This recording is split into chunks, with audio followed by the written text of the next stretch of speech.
Hi guys, hi Sabi Cook Nation. Let me take you through how I made this delicious and sumptuous fisherman soup. I promise you, it was so rich and tasty. Let's get down into. I'm sure you already want to know how I came up with this. I'm gonna take you through. I'm gonna teach you. I'll show you how I made this delicious soup. You too can make it. And these were the ingredients I used in making my delicious fisherman soup. I had my semi prawn, my ingolo, as we call it down here, my snails, fresh snails, already cleaned and properly washed, my periwinkles, salt, seasoning cubes. Look at that periwinkle. Crabs or crabs, yeah, fresh fish, and what have you. And so I put my pot on fire, put my fresh fish, and I was pouring hot water into it. I sliced some onion into my pot, just to give the fresh fish, some sort of flavor.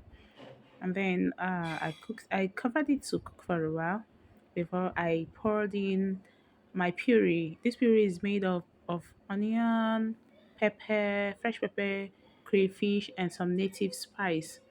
That's my seasoning cubes going into my pot. So I put all that together.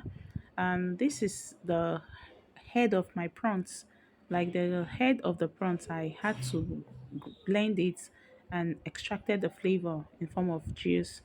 I put my crabs and my tiny prawns, known as crayfish, like fresh crayfish, and then I combined everything together and allowed to boil for a while. You can see that it's boiling nicely. By this time, the aroma has filled my whole house. It was smelling so nice. I put my palm oil. Guys, this palm oil what made a difference in this soup. Head to Chuksonye Dikachi's page. She sells the best and most delicious palm oil you can ever think about. That was my thickener. We call it achi. I don't know what you call it. Sorry, we call it ofo, not achi. I don't know what you call it over there, but I call it ofo. I discovered that I needed to add more crayfish to give my food some taste, for more taste and flavor. You know what you guys say about Igbo people and crayfish? I am guilty. Yes, I am guilty. Yes. So I had to combine carefully so that my seafoods and fish doesn't scatter into my pot.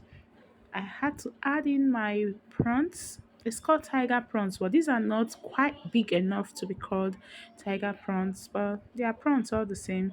That's a seafood. Like I said, I really don't know the name of this particular seafood, but it's okay. I added my snails too. I added my ngolo.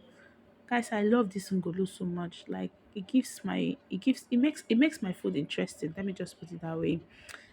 That's my periwinkle, freshly cooked periwinkle. I already cleaned it and set it aside. So I just had to put it in the pot.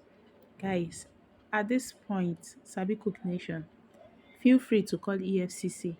Like my pot was filled to the brim. Help me. I'm an addict. I'm addicted to seafood, guys.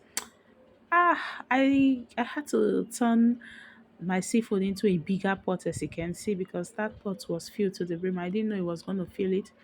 So here I am adding my veggies. I added a little bit of bitter leaf and uziza leaf. I rounded this up with some oat flour.